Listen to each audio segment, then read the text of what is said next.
지난주에 우리는 이 역대기 강의를 시작하면서 먼저 이 역대기가 어떤 책인가, 또 역대기가 어떤 특징을 지니고 있는가를 간단히 살펴보았습니다. 첫째로 이 역대기는 히브리 이 성경의 분류법을 따르면은 시편이나 전도서, 욥기 같이 이 케투빔, 이 거룩한 기록에 속해 있습니다만은 그러나 성신의 감화를 받은 성경 저자가 거룩한 역사적 관점을 제시하는 역사서라 할 수 있습니다. 역사서는 그저 이 역사적 사건을 기록하고 있는 것이 아닙니다. 세상 일반 역사서들도 다 대체로 그렇습니다만은 대체가 아니라면 다 그렇죠. 사무엘기나 열왕기나 역대기와 같은 성경의 역사서도 역사적 관점을 제시합니다. 물론 이 역사적 관점은 그저 성경 저자 개인의 개인 견해라든지 어떤 안목이 아니라 성신님이 거룩한 영감을 주셔서 형성하게 하신 것입니다. 요컨대 역대기는 성신의 영감을 받아 기록한 하나님의 계시입니다. 마찬가지로 거룩한 역사가가 성신의 감화를 받아 하나님의 계시로서 이 책을 기록하였을 때에는 무엇보다도 당대의 교회가 이 역사적인 관점을 통해서 지나간 역사를 정당하게 돌아다보고 그 지난 역사 위에서 지금 현재 그 당대의 교회가 겪고 있는 그 현재를 바르게 이해할 뿐만 아니라 특별히 이 구약이니까 여호와 하나님께서 약속하신 미래를 소망하면서 이 현재 역사를 지어나갈 수 있게 하려는 겁니다. 자, 그런 점에서 우리는 이 역대기가 언제 기록되었고 어떤 시기에 하나님 백성에게 먼저 전달되었는가 하는 점을 알 필요가 있습니다.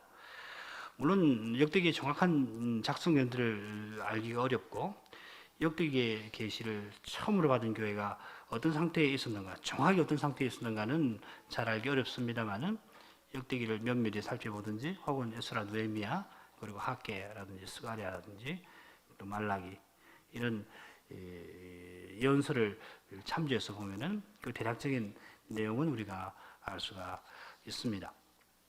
이런 대략적인 내용을 참조해서 우리는 거룩한 저자가 자기 시대의 문제에 대해서 어떻게 하나님 말씀을 전했는가를 배울 수가 있게 되겠는데, 특별히 그 역사적 안목을 배울 수가 있고 또 배워야 할 겁니다. 이런 역사적 관점과 그것과 관련된 교훈들을 위해서 우리는 우리 시대를 어떻게 봐야 하나 하며 이 시대에 우리가 어떠한 태도로 거룩한 교회로 서서 나가야 하는가를 생각해 나갈 수가 있을 겁니다. 우리가 이번에 역대기를 공부하려고 하는 이유 가운데 하나가 이것일 겁니다. 자, 지난 시간에도 지나가면서 말씀을 드렸습니다만은 우리 시대와 이 역대기가 기록된 시대는 하나님의 구속 역사에서 보면은 분명히 서로 다릅니다만은 그와 동시에 여러 면에서 비슷한 면을 지니고 있습니다. 자, 이런 비슷한 면에 유의하면서 거룩한 계시로서 이 역대기에 담겨 있는 교훈들을 배워 나갈 때 우리가 이 시대, 우리가 당면한 시대를 어떻게 봐야 하는가? 자, 이런 시대의 교회로서 우리는 어떤 태도를 취하고 나가야 할 것인가? 또 분명하게 알 수 있게 되리라고 믿습니다. 다음으로 우리는 이 역사서로서 이 역대기가 지니고 있는 몇 가지 특징을 이 역대기 상의 개괄적인 내용을 통해서 지난 시간에 주로 살펴보았습니다. 족보가 기록된 역대기상 1장부터 9장까지는 물론이고 9장 후반부부터 마지막까지 성전 예배에 관한 내용이 끊임없이 등장할 뿐만 아니라 거룩한 저자가 결국 이 다윗의 치세 전체를 이 성전 건축의 준비 시기로 기술하고 있다는 것을 금방 확인할 수가 있습니다. 다윗이 평생 여호와의 종으로서 힘쓴 것은 뭐냐면은 여호와 하나님이 임재하시는 성전 건축하는 데 필요한 모든 것을 준비하는 것이었습니다. 역대기상 마지막 나오는 말씀인데 이 마지막 연설, 세 번째 연설이죠. 제가 읽어보겠습니다. 다윗 왕이 온 회중에게 이르되 내 아들 솔로몬이 홀로 하나님의 택하신 바 되었으나 오히려 어리고 연약하고 이 역사는 크도다. 이전은 사람을 위한 것이 아니요 여호와 하나님을 위한 것이라. 내가 이미 내 하나님의 전을 위하여 힘을 다하여 예비하였나니 곧 기구를 만들 금과 은과 녹과 철과 나무며 또 마누와 박을 호박과 꾸밀 보석과 채석과 다른 보석들과 하반석이 매우 많으며 성전을 위하여 예비한 이 모든 것 외에도 내 마음에 내 하나님의 전을 사모함으로 나의 사유의 금은으로 내 하나님의 전을 위하여 드렸노니. 어떤 심정인지 우리 충분히 짐작할 수가 있죠. 하나님의 전을 건축하는 것이 다윗의 생애에서 어떤 의미가 있었고 그 일을 위해서 다윗이 얼마만큼 마음과 힘을 기울였는가. 이 짧은 말씀에서 우리가 충분히 미루어 짐작할 수가 있습니다.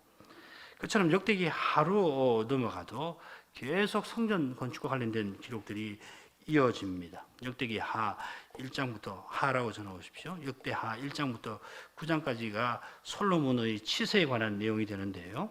그 다음 10장부터는 이제 유대 왕의 역사가 쭉 그 36장까지 이어집니다만은 이 역대하 1장부터 9장까지가 에서도 보면은 뭐 대부분 성전 건축과 관련된 내용입니다.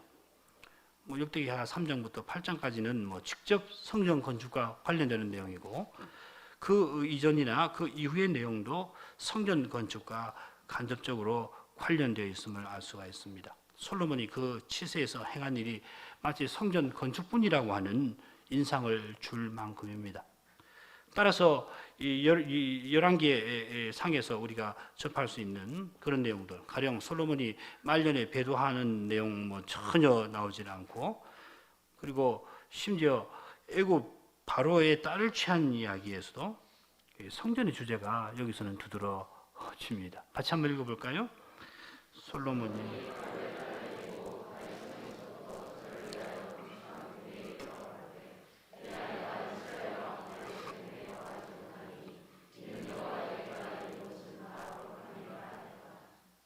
열왕기에 이 내용이 기록되어 있는데 그것과 다르죠.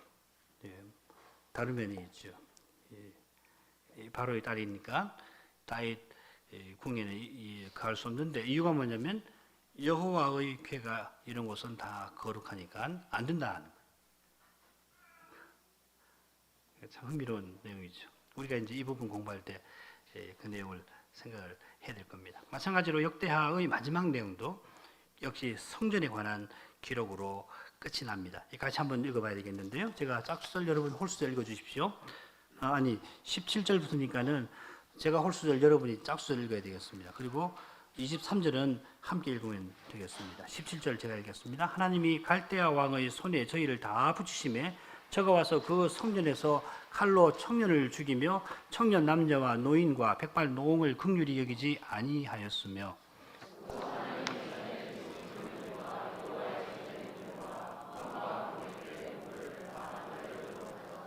또 하나님의 전을 불사르며 예루살렘 성을 헐며 그 모든 궁실을 불사르며 그 모든 귀한 기명을 회파하고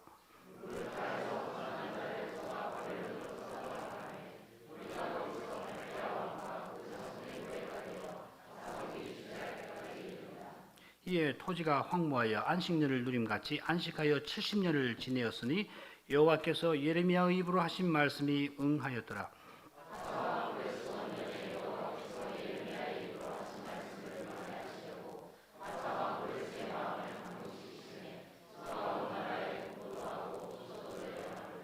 바사왕 고레서는 말하노니 하늘의 신 여호와께서 세상 만국으로 내게 이셨고 나를 명하여 유다 예루살렘의 전을 건축하라 하셨나니 너희 중에 무릇 그 백성된 자는 다 올라갈지어다. 내 하나님 여호와께서 함께 하시기를 원하노라 하였더라. 잘 아시는 대로 역대하 이 36장 18절부터 20절까지 17절부터 20절까지는 이스라엘의 멸망에 관한 기록입니다. 느부갓네살이 예루살렘 성을 헐고 성전을 불사르고 칼로 많은 사람을 죽였는데 거기서 벗어난 자들은 포로로 잡아간 사건입니다. 물론 앞에도 여러분 이미 잡아갔습니다만은 자 그런데 역대하는 이 사건 다음에 70년 지나서 이 바사왕 고레스가 이스라엘의 포로를 돌려보내는 사건을 언급하고 마칩니다. 이건 열왕기 마지막 부분과 다릅니다. 열왕기는 이스라엘이 포로 잡혀간 상태에서 끝나지 않습니까? 그 27절부터 30절 여기도 홀수 짝수를 읽어보죠. 제가 27절 유다왕 여호야긴이 사로잡혀 간지 37년 곧 바벨론 왕 에윌무로닥의 즉위한 원년 12월 27일에 유다왕 여호야긴을 옥에서 내어놓아 그 머리를 들게 하고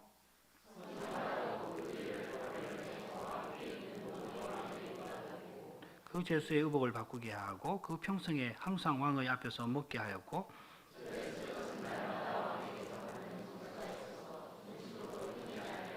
네, 이 부분 열왕기 하 25장, 24장 끝 부분은 예레미야 마지막 부분하고 똑같습니다. 거의 일치합니다.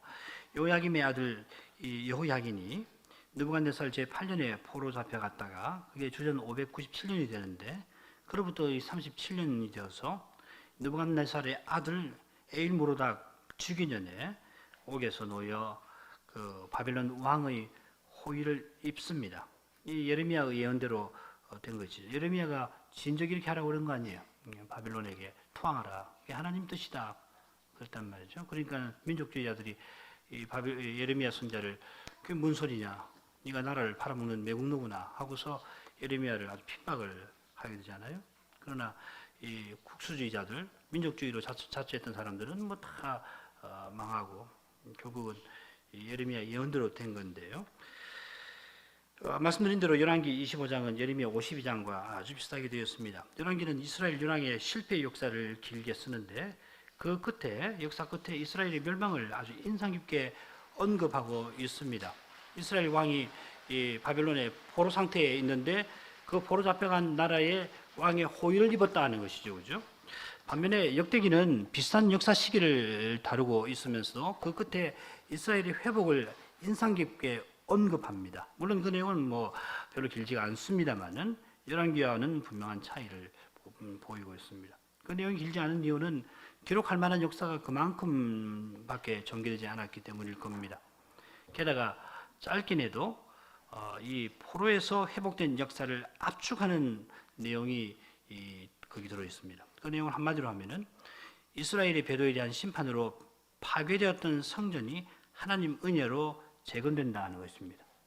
둘째로 하나님께서 고레스 왕을 자기 종으로 세워서 이 일을 행하게 하셨다 하는 것입니다. 고레스는 대제국의 왕이죠, 그죠?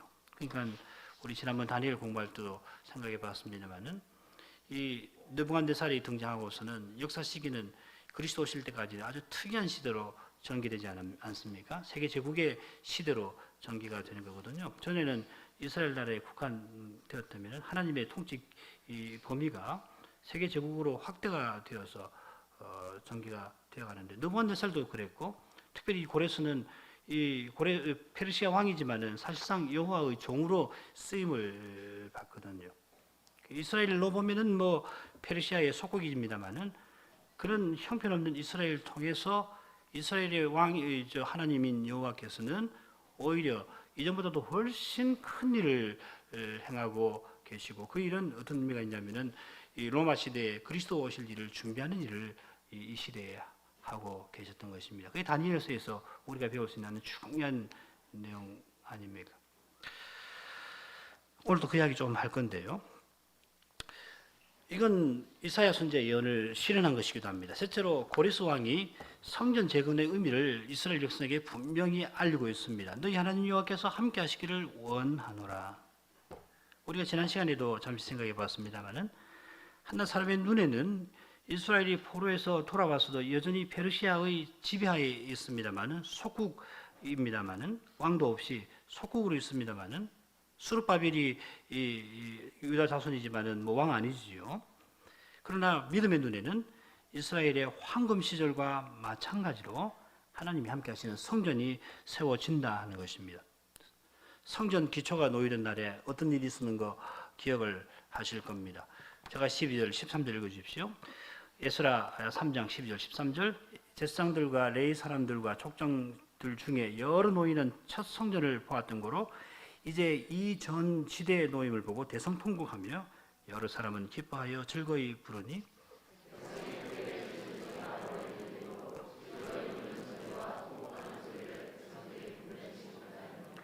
포로에서 돌아와서 포로 생활에서 돌아와서 많은 어려움이 있었지 않습니까?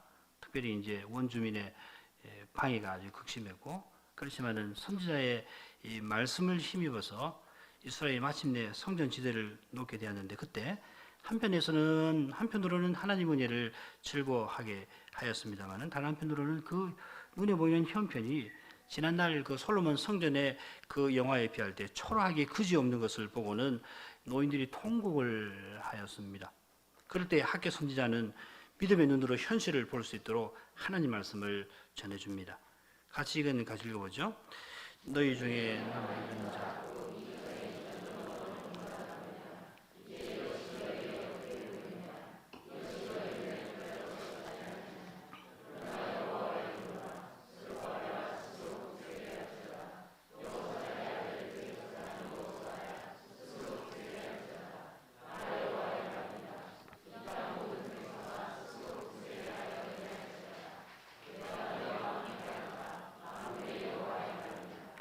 성전의 이전 영광을 보았던 사람들에게는 지금은 뭐 철학의 짝이 없습니다만은 선자는 백성의 지도자인 수르발빌과 대제사장 여호수아를 격려하고 또 백성을 격려합니다.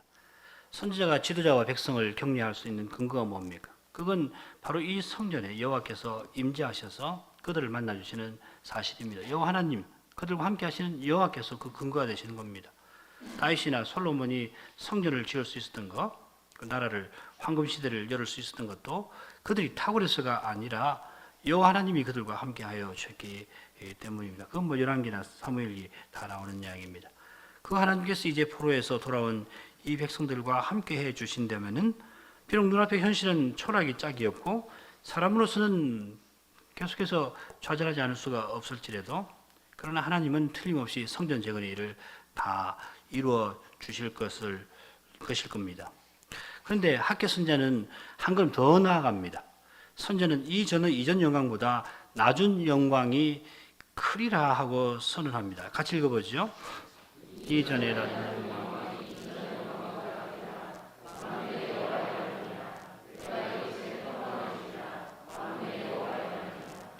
이스라엘은 한낱 사람의 관점에 갇혀서 겨우 속국 상태에서 이 성전 지대를 놓고 그 초라함에 통곡을 하였습니다마는 그러나 여호와께서는 선지자를 통해서 친히 역사를 어떻게 경영해 나갈 건가를 알려주고 계시는 겁니다.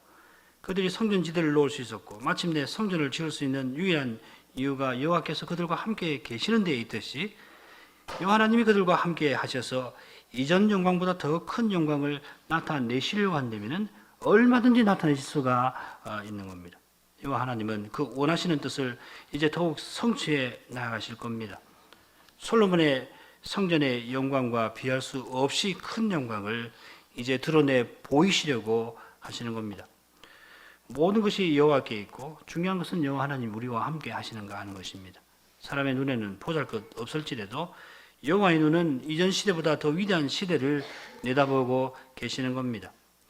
말씀드린 대로 눈에 보이는 현실은 비록 예루살렘에 돌아오고 성전을 재건하고 있습니다만은 여전히 바사 제국의 종살이 상태입니다. 그건 에스라 자신이 기도하는 내용에서 밝히고 있습니다. 이제 우리 하나님 여호와께서 우리에게 잠깐 은혜를 베푸사 얼마를 남겨두어 피하게 하신 우리를 그 거룩한 처소에 밖에 못 가게 하시고 우리 눈을 밝히사 우리로 종노릇하는 중에서 조금 소송하게 하셨나이다.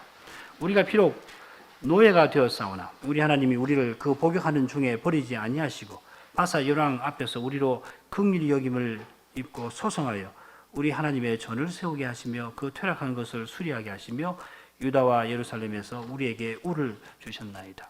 지금 조금 소송하게 하신 상태고 여전히 바사 열왕에게 노예의 상태입니다. 9절은 현재 상태를 묘사하는 겁니다. 속국에서 돌아왔지만은 포로에서 돌아왔지만은 여전히 속국의 상태입니다. 그러나 선자의 믿음의 눈은 그 너머를 내다봅니다. 에스라와 에레미야에서 이 점을 가장 잘 보여주는 것들이 몇 가지가 있는데 그 대표적인 것이 거룩한 성 예루살렘에 관한 내용일 겁니다. 이 시기 이전에 예루살렘은 거룩한 성이라고 불리지 않습니다. 물론 이사야서 이 표현이 나오는데 이사야서에서 이 예루살렘을 거룩한 성이라고 할 때는 미래를 내다보면서 예언으로서 하는 겁니다. 장차 예루살렘이 거룩한 성이라고 불릴 거다 하는 겁니다. 그런데 이 시기에 오면은 선자들이 예루살렘을 거룩한 성이라 그렇게 부르고 있습니다. 이게 지금 느헤미야가 아닐까 싶은데 다니엘도 있고요. 요컨대 이 거룩한 영역이 성소에서 성으로 확장이 되었다는 겁니다. 이 시기의 선지자들은 예레미야 선지자가 예언하던 일이 지금 이루어졌다고, 포로에서 돌아와서 눈에 보일 때는 이 속국의 상태고 성전도 겨우 이제 짓고 그 다음에 이제 에스라 느헤미야 시대에 가면 이제 예루살렘 성을 좀 보수한 그런 상태입니다만은 믿음의 눈으로 봤을 때는 예레미야가 장차 있을 그 일이 자기 시대에 이루어지고 있다고 그렇게 말하는 겁니다. 그게 이제 예레미야 31장 38절부터 40절에 그 예언이 있는데 같이 한번 읽어보죠. 나 여호와가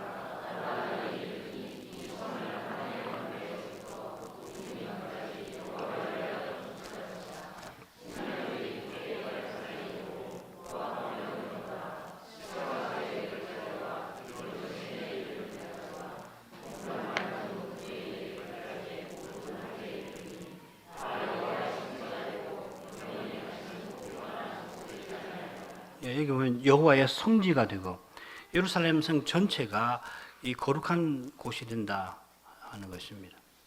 그 일이 이제 이 에스라 느헤미야 시대에 이루어집니다. 그래서 예루살렘 성전의 벽을 완공할 때에 백성들이 성대한 낙성식을 거행합니다.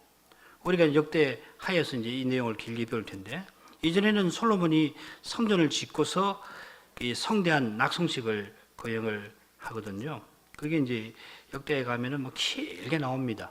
특별히 이제 초막절을 잡아가지고서 솔로몬이 낙성식을 거행하게 되는데 에스라 느헤미야 시대에는 성전 완공할 때는 뭐 초촐하게 그냥 지나가 버려요. 간단하게 하고 그런데 언제 낙성식을 성대하게 하냐면은 예루살렘 성벽을 완공하고 난 다음부터는 그 솔로몬 시대 때 있었던 그 낙성식에 준할 만한 그런 낙성식을 그때 성대하게 치릅니다. 이는 신약 시대에 도래할 만인 제사장의 상태, 모든 백성이 그리스도 안에서 하나님께 나가는 상태를 예고하는 그런 사건입니다.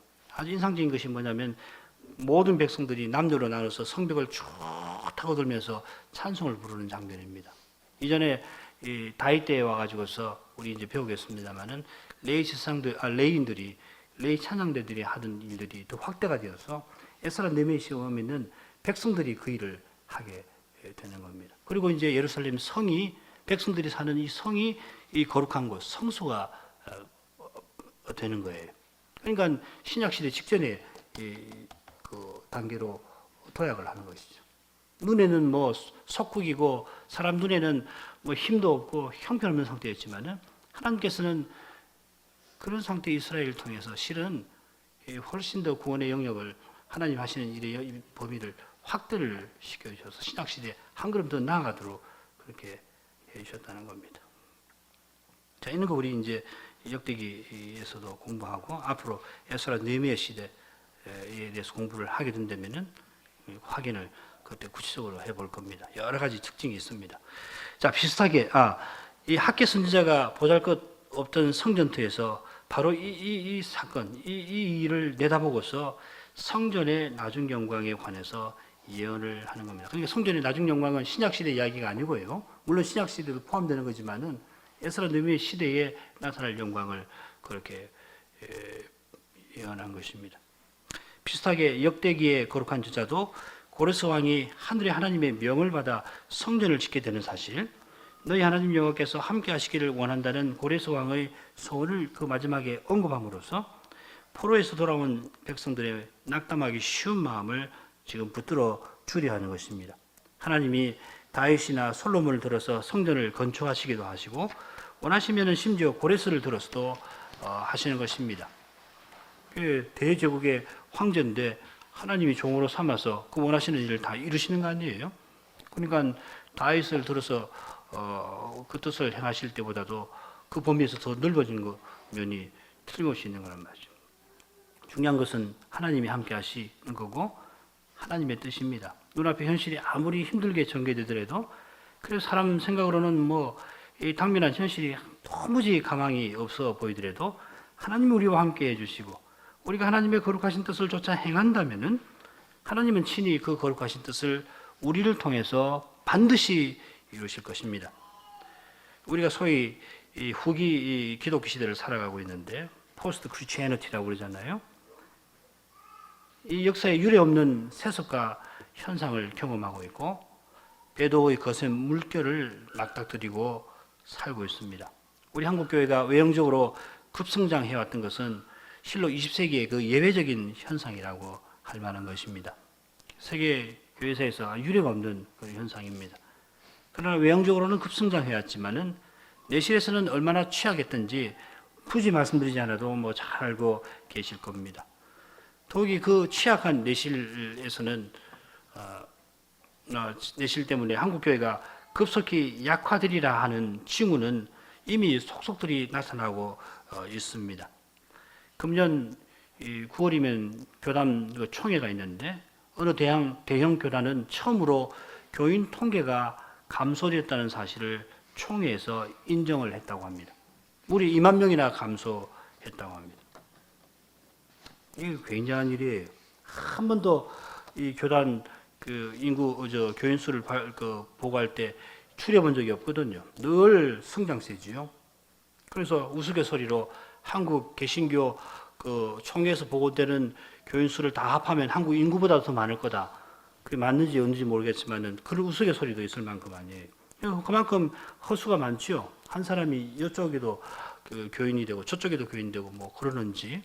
그런데 그런 교양이 그런 관습이 있는데도 불구하고 2만 명을 줄여서 줄었다고 보고한 것은 이건 굉장한 일이라고 생각돼요. 실제로는 얼마나 줄었을까? 2만 명만 줄은 거 아닌 거라고요. 이런 추세라면은 서양의 교회들이 경험해오던 그런 현상들, 20세기 중반부터 지금까지 계속해서 그런 현상을 경험하고 있는데 큰 예배당이 뭐 텅텅 비는 그런 현상들이 이 나라에도 곧 나타날지 모릅니다. 금전에 두 번이나 이런 이야기를 들었는데 한 번은 우리 정경길 목사님하고 김호수 목사님이 이번에 ICRC 대회에 참석하시면서 지난번 우리 교회에서 맥키브 목사님 강설 공부한 적이 있죠. 그 맥키브 목사님 유다서 공부 우리 수요일 날 한 번 한 적이 있는데 그 목사님 교회를 대회 전에 방문을 하셨습니다. 두 분이 하셨는데 그 참 목사님이 참 우리가 배운 대로 하나님 말씀을 참 잘 가르치시고 교육신앙을 잘 하시고 아주 그냥 목사로서의 소명 의식이 철저해서 하나님 말씀을 잘 가르치는데 가서 보니까 하나님 말씀 잘 가르치시죠. 그런데 가서 보니까는 그 예배당이 큰 예배당이 있는데 교인 수가 자꾸 줄고 특별히 청년들이 오지 않고 뭐 이제 교인들의 뭐 거의 뭐 90% 가까이는 노인들이죠. 그분들이 이제 큰 예배당이 있지만은 거기서 모일 수 없어갖고 조그만 그 집에서 기도실 같은 데서 모이더라는 거예요. 한 100여 명 모이는데 그래서 이제 주일날 김원수 목사님이 이제 강설을 하게 되니까는 자기들 늘 예전에 쓰던 큰 예배당에서 집회를 갖게 돼서 가서 보니까는 뭐 예배당은 뭐 큼직한데 100여 명이 그냥 이 강단 앞에 이렇게 조금 모여 있는 그런 모습이어서 참 그 강단에서 볼 때 마음이 참 안타까웠다. 그래도 맥키 목사님이 이 하나님 말씀을 잘 가르치니까 그나마라도 유지되는 것 같다. 그런 말씀을 하셨어요. 또 한 번은 폴타 목사 사모님에게 들은 이야기인데 그 이제 안식년으로 미국 가시면서 유럽을 들른다고 지난번 보고 하시지 않았습니까? 그래서 스위스에 갈 일이 있어서 거기서 이제 개혁교회를 알아보고 예배를 참석을 하려고 갔더니 모두 참석한 사람이 뭐 폴타 목사님 네 분하고 따님 둘하고 가서 4명인데 합해서 뭐 몇 명이라고 그러더라? 10명이던가 뭐 그렇게 모였다고 해요. 목사님네 가정하고 자기네 가정하고 그렇게 모여서 예배를 드렸다는 거예요. 아주 선진국이고 스위스 하면은 뭐 다 한 번쯤은 살아보고 싶어하고 시민권을 준다면 아마 줄을 설 만한 시민권, 명예 시민권을 주겠다고 그러면 아마 돈을 뭐 싸들고 와서 그 시민권을 얻으려고 하는 그런 나라 아닙니까? 근데도 교회수가 그렇게 줄었어요. 뭐 독일에 있는 교회 다 그렇습니다. 큰 예배당, 대성당, 캐스들이라고 그러잖아요. 그런 데 가면 텅텅텅 벼가지고서 노인만 몇 사람씩 모여가지고 그렇게 모이는 것이 지금 이 기독교, 후기 기독교 사회입니다. 한국은 뭐 극히 외외적이라고 할 수 있습니다. 그런데 이 한국 교회에도 그런 현상을 예상할 만한 징후들이 이미 보이기 시작했습니다. 뭐 올해 어느 총회 통계만 아니고요. 제가 20세기 말에도 그런 징후를 이미 보았는데 지금 그런 형국입니다. 게다가 한국 사회가 반개신교적 태도를 취해서 급기야는 개신교인의 수보다 가톨릭 교인의 수가 더 많아졌다는 사실도 한국 개신교회를 여러 면에서 약화하게 만들 겁니다. 이런 이야기가 강건도 불구경 아니지 않습니까? 우리 교회도 그만큼 여러 면에서 어려움을 겪게 될 것을 보여주는 겁니다. 그렇지만은 하나님께서 우리와 함께 해주시고 거룩한 교회답게 우리가 서나가면 우리 주님은 틀림없이 미약한 우리라도 쓰셔서 주님 영광을 찬란히 드러내 주실 겁니다. 배도의 물결이 더욱 거세게 닥치면은 우리 눈앞에 어떤 끔찍한 일들이 벌어질지 짐작하기도 어렵습니다만은 그러나 그런 때에도 신자는 오직 참된 믿음으로 하나님만을 의지해야 할 것입니다. 루터 선생님 그 찬송가에 나오는 것처럼 친척, 재물, 생명, 원수같이 한들 무슨 상관이 있느냐, 상관이 뭐냐 하면서 오직 하나님 말씀만 붙들고 나가야 할 겁니다. 내 자식, 내 부모 그 찾는 정도로는 어림도 없습니다. 오직 주님만 바라보고 오직 믿음으로만 이 시대를 이겨나갈 수가 있는 겁니다. 지금부터 그렇게 하셔야 됩니다. 자식을 대하거나 부모를 대하거나 믿음으로 대해야지 사사로운 정리로 대해서는 이런 어려운 시대에 닥칠 때 못 견디는 겁니다. 순수한 믿음으로만 이런 두려운 시대를 이길 수가 있는 거예요. 하나님 말씀만을 꼭 붙들고 나가야 합니다. 그 말씀은 틀림없이 우리 당한 시대를 바르게 볼 수 있는 빛을 우리에게 비춰줄 것이고 이 시대를 이길 힘을 우리에게 틀림없이 공급해 줄 것입니다. 우리가 지난 시간 마칠 쯤에 역대기 처음에 나오는 족보 계율을 살펴봤습니다. 다시 한번 이 계율을 한번 보시죠. 이 도표를 외우고 계시면 참 좋습니다. 그래서 다시 한번 공부를 해야 되겠는데 1장, 그 1장에서 2장 2절까지가 이스라엘 뿌리에 관한 이야기고요. 그 다음에 2장부터 4장까지가 유다 지파에 관한 이야기가 나옵니다. 여기 이제 시몬 지파 이야기가 붙어 있는데 그건 우리 사사기에서도 이미 확인을 한 바가 있지만 이 시몬 지파는 유다 지파하고 늘 함께 있고 나중에 유다 지파에 그냥 흡수가 되어버립니다. 그래서 같이 붙여놨습니다. 그 다음에 이제 요단 동편 지파들 두 지파 반이죠. 그 다음에 이제 6장에는 레위 지파 이야기가 길게 나옵니다. 그리고 다시 이제 요단 이편 지파들이 나오는데 이 요단 이편 지파 가운데는 베냐민 지파 이야기도 조금 나옵니다. 그런데 다시 8장에 가면은 베냐민 지파가 독립해서 이렇게 길게 나옵니다. 왜냐하면 왕직의 지파, 사월의 지파거든요. 그렇게 했습니다. 그 다음에는 이제 예루살렘에 관한 이야기가 9장 1절부터 34절까지 이렇게 족보가 마치게 됩니다.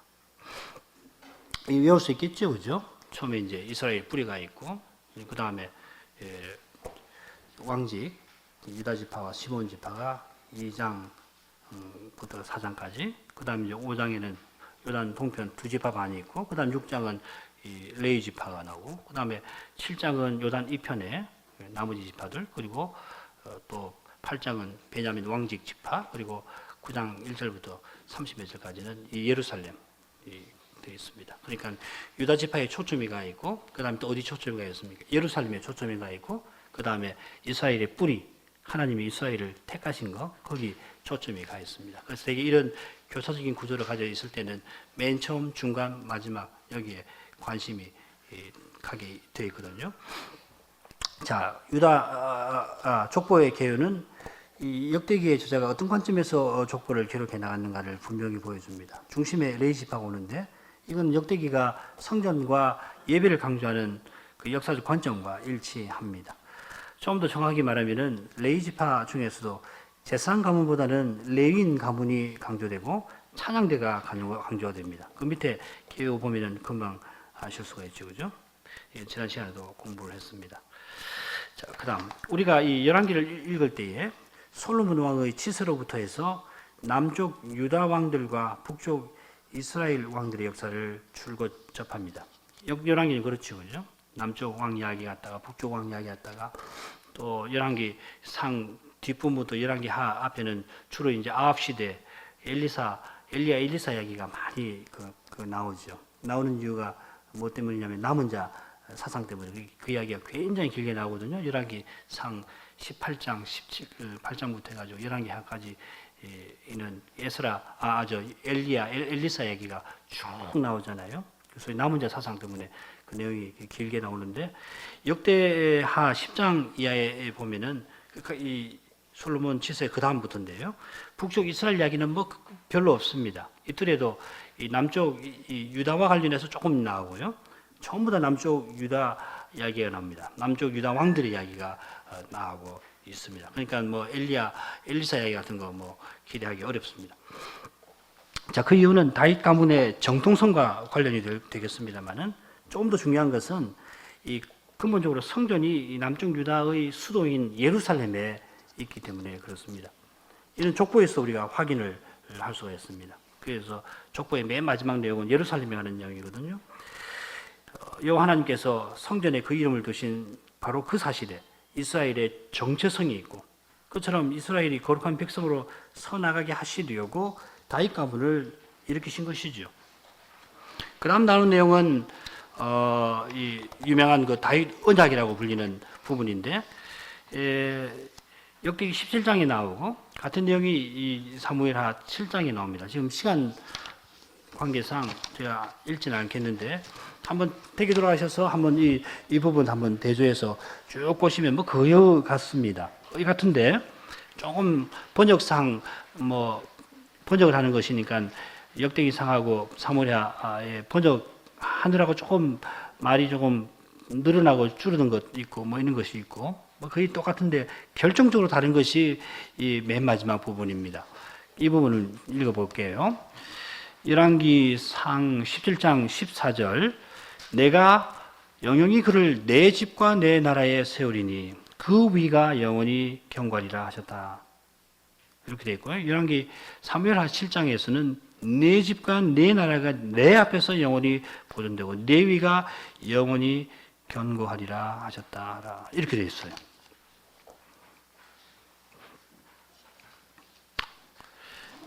10쪽에 한번 가보죠. 방금 읽은 대로 이 다윗 언약이 기록되어 있는 사무엘하 7장하고 역대기상 17장의 내용을 비교해 보면은 근본적으로는 뭐 똑같습니다만은 역대기상 17장은 다윗의 후손에 좀 더 초점을 두고 있다는 것을 알 수가 있습니다. 두 말씀을 비교해 보면 그 일치하는데 다만 마지막 부분에 와서 역대기상 17장은 다윗의 후손을 내 집과 내 나라에 세우리니 그 위가 다윗 후손의 위가 영원히 경관이라고 되어 있고 사무엘하 7장에서는 네 집과 내 나라 너는 누구였습니까? 다윗이겠죠. 내 집과 내 나라가 내 앞에서 영원히 보존되고 네 위가 영원히 경고하게 되리라 이렇게 되어 있습니다. 역대기를 기록한 거룩한 저자가 열왕기를 기록한 거룩한 저자보다 이후에 활동한 역사에서 이후에 활동한 분이 틀림없는데 이전 기록과 조금 다른 내용을 언급하고 있습니다. 이건 마치 신약 시대의 사도들이 구약 말씀을 인용할 때에 그리스도의 거룩한 빛에 비추어서 더러 표현을 바꾸어 인용하는 것과 비슷할 겁니다. 우리 뭐 서신 읽어보면 허다하지요. 뭐 정확하게 똑같이 인용하는 경우 거의 없습니다. 조금 표현을 바꿔서 인용을 합니다. 왜냐하면 그리스도의 밝은 빛에 비추어서 그 내용이 확 드러나니까 그 드러난 내용을 표시를 하신 거거든요. 마찬가지로 공간복음을 서로 비교해 보면은 동일한 표적 같은데 어떤 복음서에서는 거기 두 사람이 나오고 어떤 복음서에서는 한 사람이 나오는 것과도 비슷한 면이 있을 겁니다. 똑같은 사건입니다만은 복음서 저자가 특별히 강조하고 싶은 내용이 있기 때문에 이런 현상이 생깁니다. 가령 우리 공부한 마가복음 보면은 마가복음은 아주 독특한 것이 있는데 주님의 치유 사역을 구체적으로 언급할 때 어떤 사건을 구체적으로 언급할 때에 반드시 한 사람만 고침받은 것으로 기록을 하고 있잖아요. 우리 마가복음에서 그 확인을 했습니다. 그래서 예를 들면 그라사 사건에 있어서도 마태복음에 보면 그 귀신 들린 사람 두 사람 나와요. 그런데 마가복음에는 한 사람만 언급을 해놨습니다. 마가가 이 치유 사건을 통해서 특별히 강조하고 싶은 내용이 있기 때문에 두 사람이 있는 줄 알지만은 한 사람만 딱 언급을 한 것이거든요. 그렇다고 해서 비평학자, 현대 비평학자처럼 마태가 옳고 마가가 그러다든지 반대로 마가가 옳고 마태가 그러다든지 한다면은 그러면은 거룩한 저자의 표현법이나 의도가 관해서 무지하게 짝이 없는 이야기하는 겁니다. 정말 무식한 이야기입니다. 이거는 만일 그런 오류가 참으로 존재했다면은 사실관계에 있어서 오류가 발생했다면은 마가가 두 사람인지 모르고 한 사람으로 기록했다든지 혹은 마태가 한 사람인지 모르고 두 사람으로 착각해서 기록했다면은 만약에 그런 오류가 존재했다면 벌써 심각한 문제가 생겨갖고서 성경이 이렇게까지 권위 있게 존수할 수가 없을 겁니다. 그렇잖아요. 누구나가 보면 금방 확인할 수 있는 거, 그 초대교회 교인들이 초대교회 이후에 교회 역사가 2000년이 있는데 그 안에 특별히 그 사건 기록에 대해서 잘 알고 있고 들은 바 있는 사람들이 그 살아있을 때 이 복음서가 기록됐는데 그거 모르겠어요? 그럼 당장 틀렸네? 마가 당신 틀렸어. 혹은 마태 사도 틀렸습니다. 이렇게 아마 되지 않겠어요? 의도가 있기 때문에 이렇게 하는 거거든요. 뭐 학문의 이름으로 얼마나 이게 참 무식한 이야기를 학문의 과학의 이름을 빌려가지고 이렇게 하는지 모르겠어요. 마찬가지로 오늘날 학교에서 통용되는 그런 인용법을 기준 삼아서 후대 성경 저자의 인용을 함부로 평가하지 않도록 주의해야 합니다. 오늘날은 인용할 때 토시까지도 정확하게 옮겨야 하죠. 그래서 우리나라 말 인용할 때 참 어렵습니다. 영어는 뭐 단어니까는 쉬운데 우리나라는 이 동사 의미가 막 바뀌니까 성경 인용할 때 성경 하였고 했을 때 고까지를 인용을 못하죠. 그러니까 하였 해가지고 코테이션하고 였던 것입니다. 이렇게 인용을 하는데 저는 뭐 할 때마다 참 우스꽝스럽다 그런 생각을 합니다. 심지어 원저자가 잘못 표기했으면은 그것도 그대로 옮겨야 합니다. 물론 그때는 괄호를 치고 영어로 SIC이라고 씁니다. SIC 해서 괄호를 딱 합니다. 그 무슨 말이냐면 원문 그대로다. 영어 원문 저자가 처음 쓸 때에 이 영어 단어를 쓰는데 A자 하나를 빼먹었단 말이죠. 그러면은 그렇게 써놓고 이거 원래 쓴 저자가 A 빠뜨린 겁니다. 그 뜻입니다. C하고 쓰고 점을 딱 찍습니다. 이게 C하고 점을 하나 찍으십시오.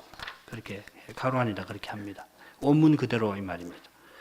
저자가 틀린 것을 알지만 내가 알지만 그대로 원문이 그렇게 되어 있으니까 인용합니다. 그 뜻입니다. 그러나 고대 세계에서는 이런 식으로 인용을 하지 않을 뿐만 아니라 고대 세계는 인용 부호도 없습니다.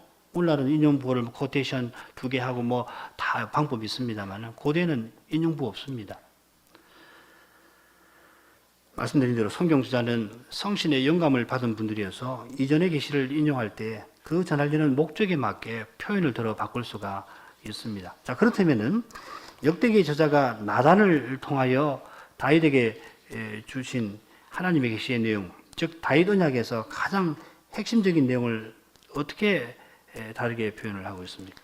우리가 분명히 알 수 있는 것은 사무엘 하에서는 네 집, 네 나라, 레위가 강조되어 있지만은 역대기상에서는 네 집, 네 나라가 강조가 되고 그가 강조가 됩니다. 다시 말해서 사무엘 하에서는 다윗 가문, 다윗의 통치가 강조되고 있습니다만은 역대하에서는 다윗의 후손이 강조되고 있고 동시에 여호와의 집, 성전과 여호와의 나라가 강조되고 있습니다. 이 말씀은 다윗이 여호와를 위해서 집을 지어드리겠습니다 뜻을 아릴 때에 여호와 하나님이 다윗에게 대답으로 주신 계시죠. 그런데 사무엘 하에서는 여호와 하나님께서 오히려 다윗의 집을 세워주겠다 하시고 다윗의 후손이 여호와를 위해서 성전을 지을 거라 하면서도 성전 주제가 조금 뒤로 물러난 있는 반면에 역대상에서는 동일한 내용이 나오고 있습니다만 동시에 다윗의 후손이 하나님의 집을 세울 뿐만 아니라 그 후손이 하나님의 집 위에 세움을 받는다는 점이 강조가 되고 있어요. 아까 역대기 상 17장 맨 마지막에 그를 내 집에 세우겠다. 내 집은 성전 아니에요. 메시아를 성전을 맡은 사람으로 세우겠다는 이야기거든요. 그러니까 사무엘기는 다윗 시대를 회고하는 열왕기 저자가 회고하는 경향을 보인다면은 그러니까 다윗 왕조차도 연약한 점이 강조가 되는데 역대기는 다윗의 후손으로서 메시아가 오시는 시대를 가르쳐 보여주는 지향하는 미래를 지향하는 경향을 뚜렷하게 보인다고 할 수 있을 것입니다. 동일한 역사를 계속 다룰 텐데 관점이 오실 메시아에 대를 바라보도록 하는 겁니다. 그러면서 이 성전의 주제가 역대기에서는 강조가 된단 말이죠. 성전의 주제가 강조된단 말은 하나님이 함께 계신다는 이 사실이 강조가 되고 있는 것입니다. 요한복음 우리 1장 14절하고도 연결이 되는지 모르겠어요. 말씀이 육신이 되어 우리 가운데 성전을 우리 가운데 거하시며 우리가 그 영광을 보니 아버지의 독생자의 영광이요 은혜와 진리가 충만하더라. 그 내용하고도 지금 맞닿아 있는 거라고 볼 수가 있습니다. 이런 특징은 역대하 마지막에 인용된 언급된 고레스의 기록에도 암시되어 있습니다. 우리 역대기 상이나 하에서 역사를 볼 때에 이런 점에 착안을 해야 될 것입니다. 그래서 열왕기하고 조금 내용이 좀 빠진 부분도 있고 들어간 부분도 있고 어떤 부분은 그 똑같은 역사에서 어떤 건 들어가고 빼기도 하고 없는 것을 끌어오기도 할 거예요. 열왕기에서 특별히 우리 교회는 김홍준 목사님을 통해서 열왕의 역사를 쭉 배워서 그 역사를 잘 알고 있고 또 주일 아침에도 최 목사님께서 이 열왕의 역사를 공부할 때 같은 이 사관으로 쭉 가르치신 줄 알고 있습니다. 우리가 그걸 공부했는데 그 위에서 그것과 비교하면서 역대기에서는 어떤 내용이 들어오고 빠졌는가, 왜 들어오고 빠졌는가 할 때 이런 역사관을 유념해서 왜 이렇게 넣었는가, 혹은 왜 뺐는가 하는 것을 주의를 해서 이 역대기 저자가 바라보는 그 역사에 대한 이해, 자기 시대를 어떻게 봤는가, 우리에게 뭘 교훈하려고 하는가, 이런 걸 우리가 역점을 두어야 하겠습니다.